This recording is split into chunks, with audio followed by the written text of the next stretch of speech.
ఆత్మీయులారా,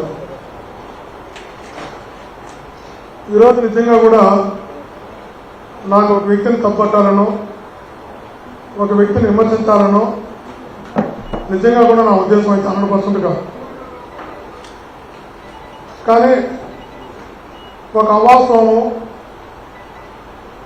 అనవసరంగా ప్రతిరోజు జనంలోకి వెళ్తుంటే తప్పనిసరి పరిస్థితుల్లో మిమ్మల్ని అందరినీ ఇబ్బంది పెట్టడం జరిగింది పిలిపించి ఈ సమయంలో. కానీ మనసారి చెప్తున్నా, మనస్ఫూర్తి చెప్తున్నా, నా ఉద్దేశం ఎట్టి పరిస్థితుల్లోనూ ఒక మనిషిని తప్పుపట్టడమో విమర్శించడమో నా లక్ష్యం కాదు, నా ఆలోచన కాదు.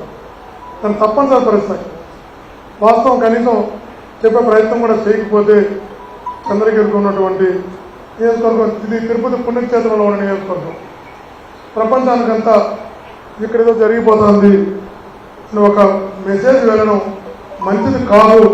ఆ మెసేజ్ వెళ్ళకూడదు. నిజంగా అంతగా ఏమీ ఇక్కడ జరగలేదు. మనం అనవసరంగా పెద్దదిగా చేసి తిరుపతిని, చంద్రగిరిని, ఈ పుణ్యక్షేత్రాన్ని మనము ఒక రాంగ్ మెసేజ్ వెళుతుందేమో, వెళ్ళకుండా ఒక వాస్తవాన్ని చెప్పాలని ప్రయత్నం తప్ప మళ్ళా చెప్తున్నా, ఒక విమర్శించాలనో తప్పకుండా నా ఆలోచన కాదు, నా లక్ష్యం అది కూడా కాదు. మీరు చెప్తున్నా, మనస్ఫూర్తి చెప్తున్నా, చదువుకున్నాను. నేను సామాజిక శాస్త్రంలో మాస్టర్ చేసినవాడిని, అదే సామాజిక శాస్త్రంలో డాక్టరేట్ పొందినవాడిని, న్యాయశాస్త్రంలో పట్టా పొందినవాడిని. ఇంత చదువుకున్నాన్ని నేను ముందాగా వ్యవహరించకపోతే కరెక్ట్ కూడా కాదని నాకు తెలుసు. ముందాగా ఉండడానికి ప్రయత్నం చేస్తాను. అదే రకంగా గుండెల నిండా దైవభక్తి నింపుకున్న వాడిని తప్పు చేయాలనో, తప్పుడు మార్గం ఎన్నుకోవాలనో నిజంగా నేను అనుకోను. నాకు కర్మ సిద్ధాంతం నమ్ముతా, పాపభీతి నమ్ముతా. ఒక మనిషిని నేను అనవసరంగా నిష్కారణంగా ఒక విమర్శ చేసినా కూడా అది భగవంతుడు శిక్షిస్తాడని నమ్మేవాడిని. ఒక మనిషిపై దాడుగా కాదు, ఇబ్బంది పెట్టడమే కాదు, అనవసరంగా ఒక మనిషిని కామెంట్ చేసినా కూడా భగవంతుడు శిక్షిస్తాడు, భగవంతుడు గమనిస్తుంటాడని బలంగా నమ్మేటటువంటి కర్మ సిద్ధాంతం నమ్మేటట్టు. నిజంగా కూడా చెప్తున్నా, మీకు దానికి ఎగ్జాంపుల్ కూడా చెప్తా.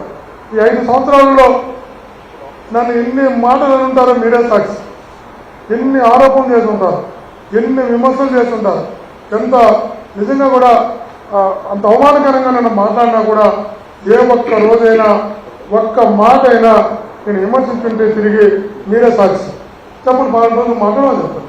నేను ఏ రోజు చిన్న విమర్శ కూడా ఎవరిని కూడా చేయలేదు. అదే రకంగా నేను నిజంగా ఉందాగా ఉన్నానని చెప్పి మీ ద్వారా గర్వంగా చెప్తున్నా. చివరికి 6 రోజుల పాటు లోకేష్ గారు పాదయాత్ర చేస్తే కూడా కాన్ఫరెన్స్లోకి ఎంత గౌరవంగా వచ్చాడు, ఎండింగ్ 6 రోజులు కూడా అంత గౌరవంగా బయటకు వెళ్ళేలాగా ఉందాగా చంద్రగిరి నియోజకవర్గంలో వ్యవహరించాలని తప్ప ఎప్పుడు చిన్న ఒక కామెంట్ కూడా తన పైన చేయాలి అవాంతరం కాదు తన పాదయాత్రలో. అదే భువనేశ్వర్ గారు, శ్రీమతి చంద్రబాబు గారు ఇక్కడికి వచ్చినప్పుడు కూడా 3-4 రోజులు ఇక్కడ ఉంటే 3-4 రోజులు అధికారులు కూడా చెప్పి ఈ నియోజకవర్గానికి కోడలుగా వచ్చింది, వెళ్ళేంత వరకు గౌరవంగా చూసుకోవాలని చెప్తారు. చివరికి వరదలు వచ్చి చంద్రబాబు గారు రాయలసీమకు వచ్చినప్పుడు గౌరవంగా లేచి నమస్కరించాలే తప్ప నేను కామెంట్ కూడా చేయలేదు. మీరే సాక్ష్యం, ఈరోజు చెప్పడం లేదు. నేను గౌరవంగానే ఉందాగానే వ్యవహరిస్తున్నాను. మీరు చెప్పండి, 5 సంవత్సరాల్లో భాస్కర్ రెడ్డి అనే వ్యక్తి పలానా ప్రెస్ మీట్ పెట్టి నాని గారిని కానీ, శ్రీమతి నాని గారిని కానీ నేను ఎప్పుడు నాకు మాట్లాడితే చెప్పండి. నేను ఎప్పుడు అనను. నా పని ఏదో నేను చేసుకుంటూ పోతున్నా, నా లక్ష్యం ఏదో, నా బాధ్యతలు ఏదో, నా బాధ్యతల వైపు నేను పరిగెడుతున్నా. అదే రకంగా విమర్శ చేయడం కాదు. 5 సంవత్సరాల్లో శ్రీమతి నాని గారు కానీ, వాళ్ళ నాని గారు కానీ, వాళ్ళ కుటుంబ సభ్యులపైన ఎప్పుడైనా ఒక చిన్న కేసు 5 సంవత్సరాలు నమోదైంది చెప్పండి. ఎప్పుడైనా చెప్పండి, 5 సంవత్సరాల్లో ఒక చిన్న కేసు నమోదైంది చెప్పండి. నా ఉద్దేశం అది కూడా కాదు. చివరికి నాన్నగారే స్వయంగా నా సొంత భావార్థను కొట్టాడు పాకాలు. ఎవరైనా మీరు ఆలోచించండి, నా సొంత భావార్థిని మా భార్య కన్నను కొడితే, మా జనరల్గా భార్య కన్ను కొట్టినప్పుడు భార్య జనరల్ ఒప్పుకోదు. నా భార్యని కన్విన్స్ చేస్తున్న ఉద్యోగబాబుని పాపగాలు మనం వద్దు వాడు పాపను పోతాడు వద్దని చెప్పి వదిలేడు. నాన్నగారు కొట్టలేదని చెప్పని నా మావాసం కొట్టలేదు, పబ్లిక్లో కొట్టాడు. కొట్టా కూడా నేనేం చెప్పాను మా భార్య కూడా మా ఆవేశపడుతున్నా వద్దే బాబు నా మాటనే పోతే పోయిందో కర్మ కొట్టాడు కారణం లేకుండా కొట్టాడు కేసు కూడా లేదు మనం ఒకరోజు కేసును కూడా పిలిపించాను కొట్టలేదు చిన్న కామెంట్ కూడా తెలుస్తాను నా మామర్తను కొడితే కూడా అదే రకంగా మీకు చెప్తున్నా ఆర్టీఓ ఆఫీస్ మీద నా మీద నిష్కారణంగా కర్రలతో రాళ్లతో దాడి చేసినా కూడా నా కొడుకు నామినేషన్ రోజు ఇల్లు వస్తుంటే దాడి చేసినా కూడా నేను తిరిగి ప్రతిదాడి చేయడం కానీ ప్రెస్ మీట్ పెట్టి కామెంట్ చేయడం కానీ నేను ఒక్కసారి కూడా చేయను అవమానాన్ని భరించాను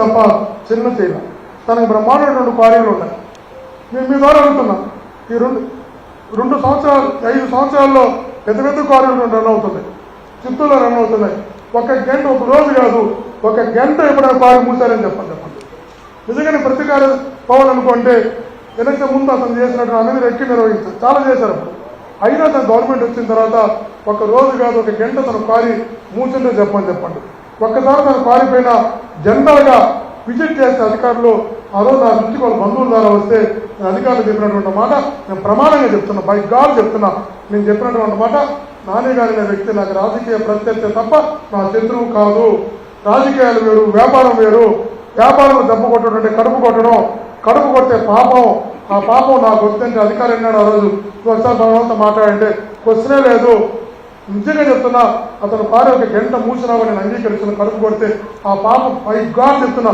ఆ పాపం నాకు వద్దనే చెప్పాను ఒక గంట కారు మూసినా అతను కడుపుకి కొట్టేది అవుతుంది నేను చేయకూడదని చెప్పాను నేను ఎక్కడ కూడా 5 సంవత్సరాల్లో ఒక వ్యక్తిని చిన్న చంప మీద కొట్టింటూ చూపించాను చూద్దాం ఒక మనిషిని కామెంట్ చేస్తుంటూ చూపించడం చూద్దాం వాళ్ళ కుటుంబ సభ్యులు ఒకరిపైన ఒక కేసుతో చూపించండి చూద్దాం ఎంతకైనా ఉందాగా నేను ఎలా ఉండాలి నాకు అర్థం కాకుండా ఉంది నాకు నేను ఎలా ఉందాగా నాకు ఉద్యమాలు తెలియదా నేను ఉద్యమాల నుంచి రాలేదా నేనేమన్నా అమెరికా నుంచి రాత్రి దిగాను నేనేమన్నా నేను కింద నుంచి వచ్చినాను ఈ కష్టాలు చూసిన వాడిని నా మీద 88 కేసులు పెట్టారు ఒకటే అడుగుతాను చాలా ఇల్లీగలు చాలా చేశారు ఎన్ని చేయకూడదో అన్ని ఆరోపణలు చేశారు నేను అడుగుతున్నా నిజంగా ఇల్లీగల్ వ్యాపారాలు ఒక్కటి చేస్తుంటే చంద్రబాబు గారు 5 సంవత్సరాలు ముఖ్యమంత్రిగా ఉన్నప్పుడు నేను అంత యాక్టివ్గా వైఎస్ఆర్సీపీలో ఉన్నప్పుడు చంద్రబాబు గారు ఇల్లీగల్ యాక్టివిటీ చేస్తుంటే నన్ను వదులుంటాడా నన్ను జైలు పంపుండా కేసులు పెట్టున్నా 5 సంవత్సరాలు ఇల్లీగల్ యాక్టివిటీ ఒక్కటి చేస్తుంటే ఒక కేసు పెట్టాలని చూపించమని చెప్పండి ఎంత సమయంలో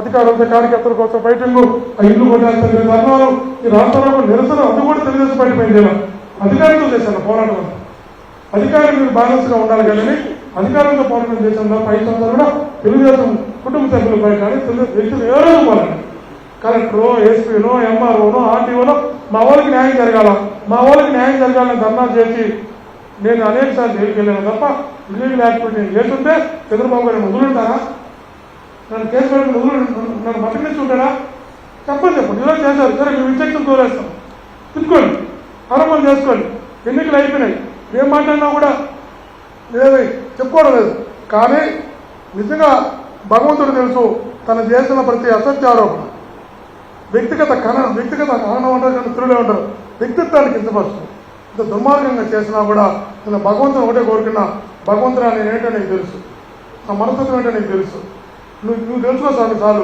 నీ ఊరు సమాధానం చెప్పాను అవసరం లేదని కూడా చెప్పాను నేను చెప్పిన వాడు మన భగవంతుని చెప్తున్నాను ఒకటే నీకు తెలిస్తే చాలు భగవంతుడా మంచోడో చెడ్డోడు నీకు తెలిస్తే చాలు అనుకున్నాను నేను ఒక్కరోజు తిరిగి కామెంట్ కొట్టు రోజు అసలు మీరే సాక్షి ప్రెస్ మీట్ పెడితే ఎంత దుర్మార్గంగా తిడతారో మీరు ఒకరు తిడితే పర్వాలేదు ఒకరోజు భార్య తిడుతుంది ఒకరు భర్త తిడతాడు ఒకరు కొడుకు తిడతాడు ఒకరు భార్య తిడతాడు నేను అడుగుతాను ఈరోజు 5 సంవత్సరాలు వైఎస్ఆర్ కాంగ్రెస్ పార్టీలో చంద్రగిరి నియోజకవర్గంలో ఒక్క కార్యకర్త ప్రెస్ మీట్ పెట్టండి చెప్పండి చూద్దాం ఒక వ్యక్తి నేనే కాదు మా ఎంపీలు ఉన్నారు మా జెడ్పీడీసీలు ఉన్నారు మా నాయకులు ఉన్నారు ఒక్క వ్యక్తి 5 సంవత్సరాల్లో ప్రెస్ మీట్ పెట్టి ఒక వ్యక్తిని కామెంట్ చేస్తుందో చెప్పండి నియోజకవర్గంలో ప్రతి ఒక్కరు డిసిప్లిన్గా ఉన్నారు మనం అందరూ చేయగలిగినంత మంచిగా చేస్తాం తప్ప ఒకరిని మనం కించపరచకూడదు ఒక వ్యక్తిత్వాన్ని మనం తప్పు పట్టకూడదు మన పనులు చాలా ఉన్నాయి ప్రజలకు చేయాలని అనుకున్నాం తప్ప నేనే కాదు నియోజకవర్గంలో ఒక కార్యకర్త కూడా ప్రశ్న పెట్టలేదు ఒక వ్యక్తిని క్రిటిసైజ్ చేయలేదు ఎందుకు బాధ్యతగా ఉన్నాం ఉండాలనుకున్నాం ధర్మం అనుకున్నాం కూడా ఈరోజు మళ్ళీ మీ ద్వారా చెప్తున్నాం మీకు